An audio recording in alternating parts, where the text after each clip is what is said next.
Today I'm sitting down with the band Existentia to talk about their new EP. Born out of quarantine, Existentia is a brutal techno pop trio collaborating with old school vibes and relentless technicalities to create their own brutal sound. Their new EP, Calculating Failure, sees harsh vocals power through heavily distorted low tones of guitar and a driving force of 10 flat beats. They explore the essence of extreme metal progressive territory.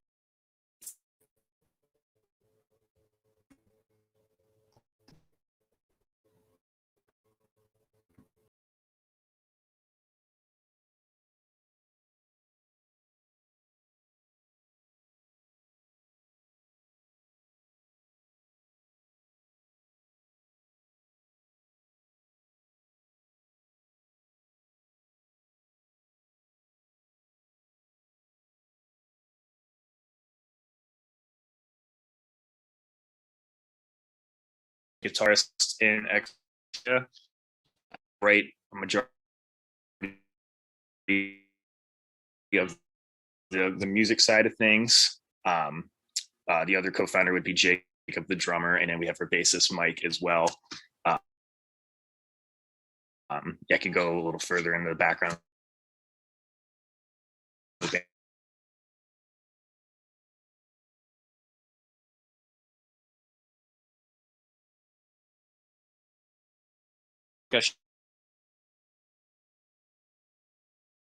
From like growing up, like I skateboarded a lot, like BMX stuff, and like video, I always loved like pop punk and like, you know, when you hear like Slayer and the old Zero music videos and stuff, I'm like, wow, this stuff is ass. Like the guitar sound cool and the drums sound pretty. I'm like, might as well get a shot. So, like 12 years old, picked up the guitar, really tough go at it at first.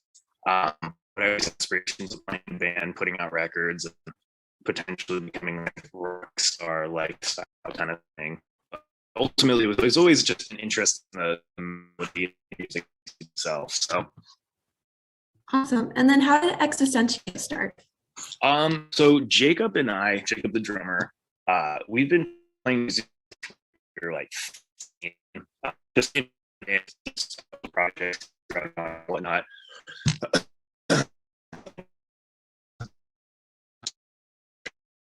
Obviously, no venues were open. We're practicing, trying to give precautions. It just got to the point where Jacob and I like grab a beer, just be hanging. We're like, why don't we start like kind of like not like an internet band, but like a studio project right now? Because we can't play out anyway. Might not. It came out the height of COVID, and we just kind of all previous musical interests and genres and everything, and just started working on Existentia that way. Awesome. And then for people who've never heard anything by you guys, never heard anything by Existentia, how would you describe your sound? I always just say it's extreme metal, just because people don't like the metal, a little technical to it. Really heavy drums, guttural vocals, and some pretty quick work.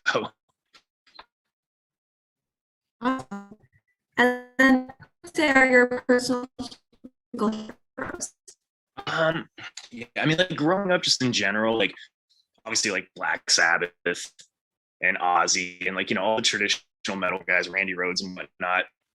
I think like for the death metal kind of stuff, I know like Jake's really into like Arcspire and like more modern tech. He hits the whole spectrum.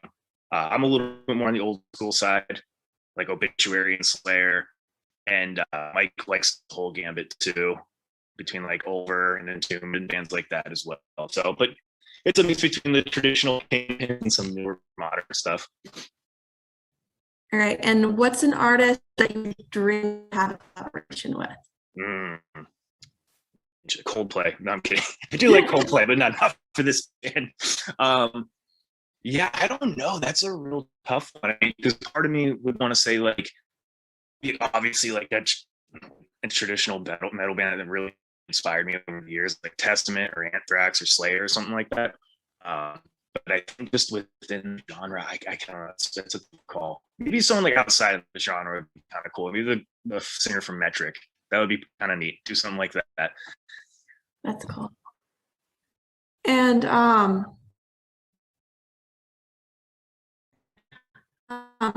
who do you make music for? Like, who are people that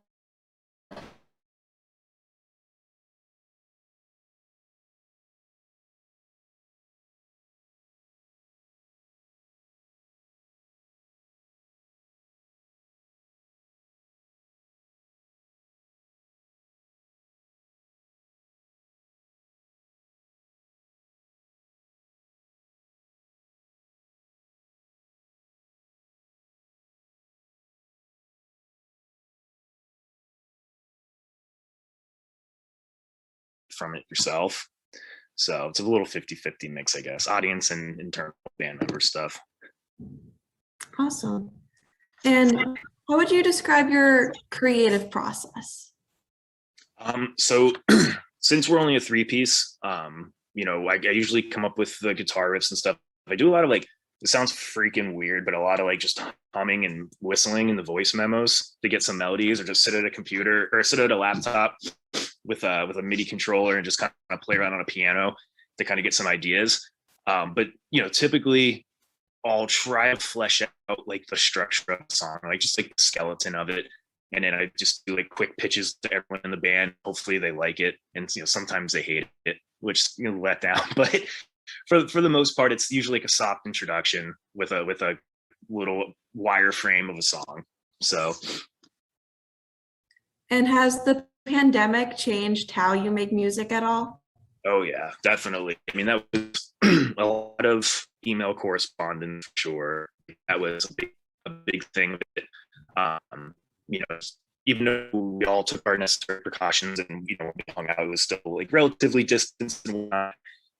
Definitely not having the energy of having everyone in a room definitely affected it for sure. And also not having the push to play live was really odd. Like every time we've ever done bands, it was like, let's get this demo done, let's get a single out, let's get on shows, and hopefully try to tour.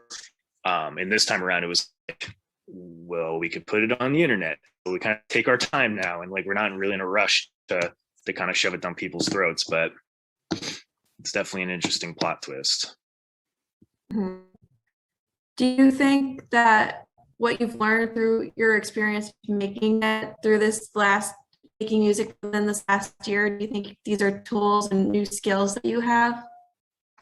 Yeah, I guess you definitely patience for sure. Like you learn a lot of like some soft skills, just being a little more understanding, especially within like internal communication within the band. Like since a lot of things are text based, it's so easy to take things out of context and you jump to conclusions because you're holed up the entire time. You're like, why the hell can't you guys just send this guitar track back to me? Or like, you know, little dumb stuff like that. Picking merch design. You're in the same room doing the damn thing. So for sure, like you definitely learn how to be a little more patient, a little more understanding. And I think especially from not playing gigs and whatnot, you start to get enjoyment out of other aspects of the band that you might have over just like appreciating the collaborative effort a little bit more, appreciating everyone's input and just like the overall internal energy. So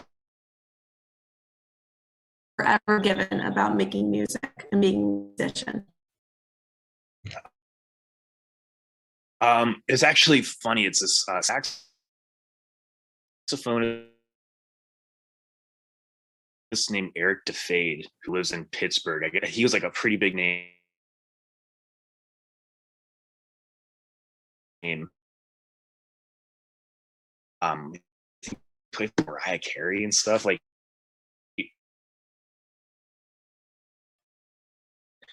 he asked a couple hours away, one of our pit stops on the tour. This journalism thing, like, tell me, hey man, like, same question. What's the best piece of advice you could give an incoming person? And he told me he has a rule of threes.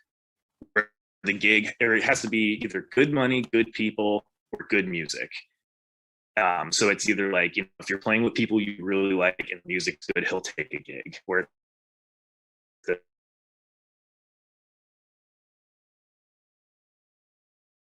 like that's not always practical when you're starting bands with friends. Like, you know, the money might not be good and the gigs might suck, but I always thought that was really good. I always try to push that for like younger people. Shit, you have to get paid up like the people you're with, or at least some of those variables. So Awesome. And then